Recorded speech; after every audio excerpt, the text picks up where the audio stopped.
Hello everyone. In this video, I'll show you how to calculate coefficients of variation in Google Sheets step by step. So let's begin. See this point table A2, A6 and use to this formula equal STDEV.P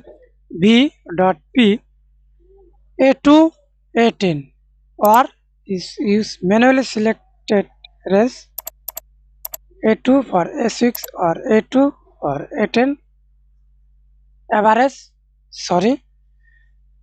round bracket slash or oblique average again round first bracket then cells A2 A10 or use manually selected